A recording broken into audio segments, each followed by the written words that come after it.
Morning, church. God is good and all the time. All protocols observed. My name is Tabitha Muhinga Kibara, fondly also known as Maria, and not as strong as Kendi.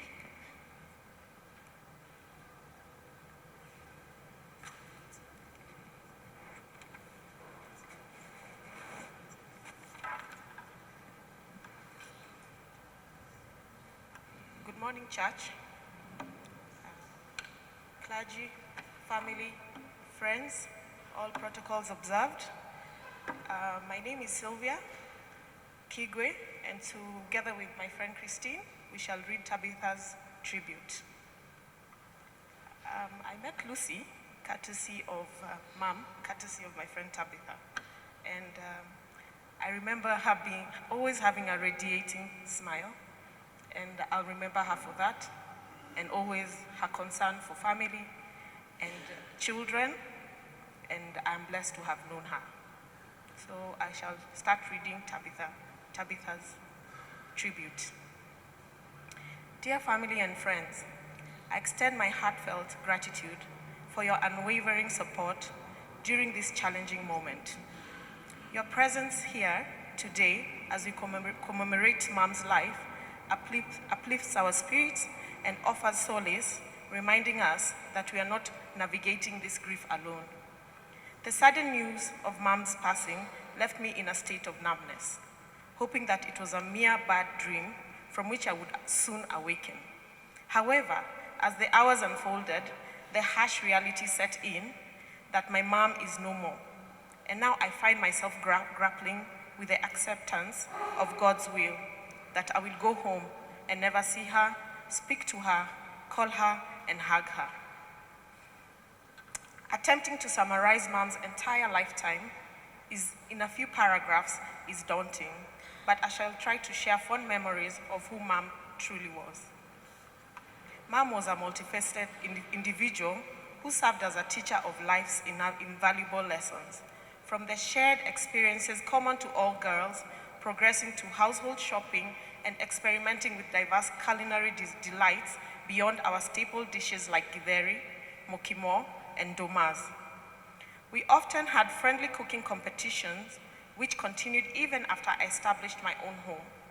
The last time I hosted, I made some fish, which Mom kept saying how delicious it was, not knowing that it was her very own recipe that I had slightly altered.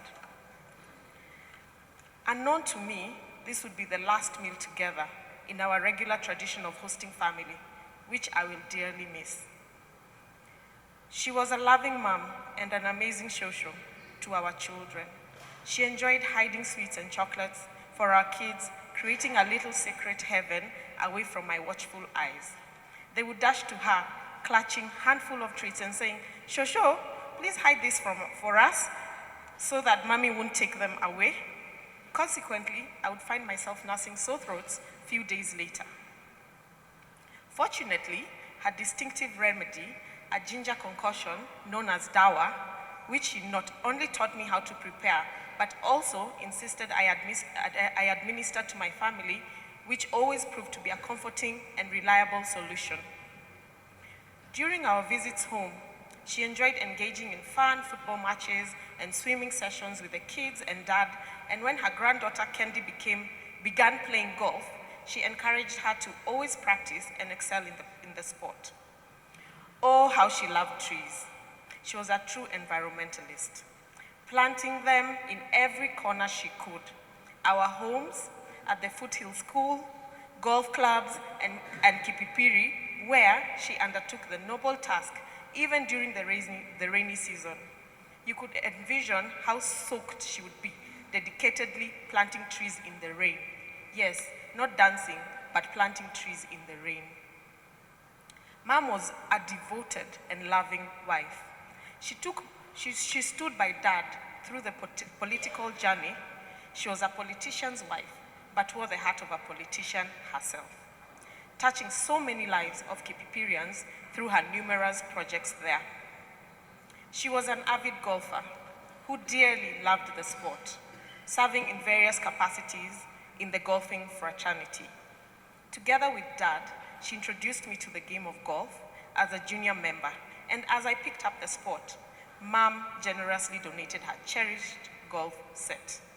As you all know, that is a sentiment golfers hold dear.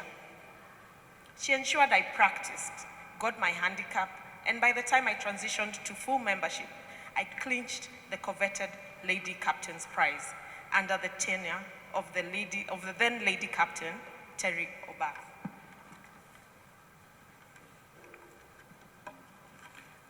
Our family holidays became synonymous with golf, with the majority of our time spent on the course as a dynamic 3-ball, evolving into a 4-ball, with my husband Ron joining after our marriage.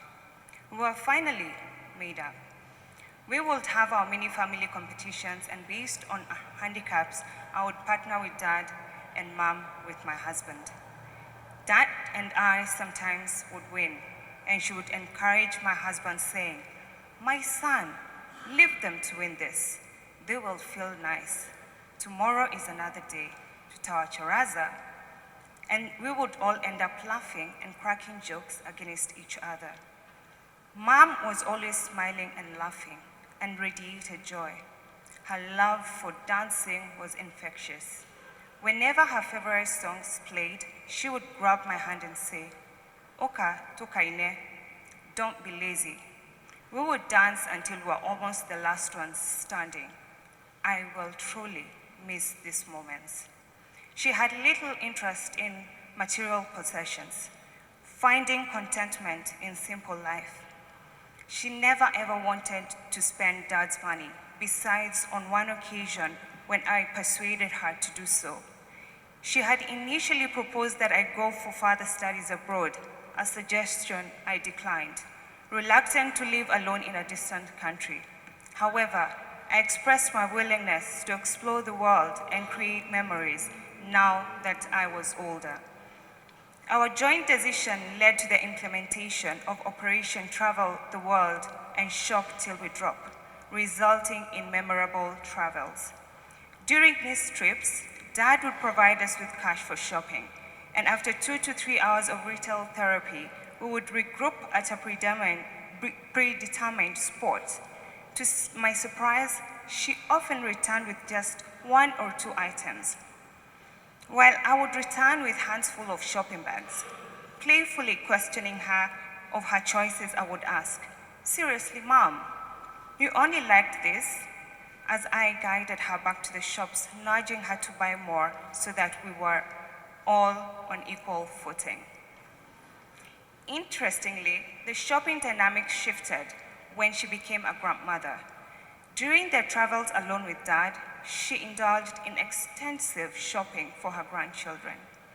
Upon return, I would remark, "So you find good stuff for the kids, but not for yourself," reflecting her prioritization of others over herself, a true testament of her selfless nature. She also didn't like publicity and telling too much to the world, perhaps the reason some of you say I'm secretive. She had planned to resume golf after my maternity break, a sport she had temporarily set aside for walks in Karura Forest. Unfortunately, it appears that this plan was not destined to materialize. Upon the arrival of our last-born son, Mohenga, a few months ago, she expressed immense joy. I vividly recall her when she reached the hospital exclaiming, "Oh, I'm so happy. Niwajerera Muduri." Her excitement led her to promptly spoil him with numerous clothes and diapers. I'm grateful that she had the opportunity to meet him and create memories which he will cherish through photos as he grows. As mentioned earlier, condensing a lifetime into a few paragraphs is undeniably challenging, and I have only scratched the surface. I am grateful for every moment we spent together, creating enduring memories that will be cherished forever. Rest well, Mom. Your love will be deeply missed. I am comforted by the words from the book of Psalms, chapter 46, verses 1. God is our refuge and strength, an ever-present help in trouble. Additionally, Psalms chapter 34, verse 18 reassures us, the Lord is near to the brokenhearted and saves the crushed in spirit.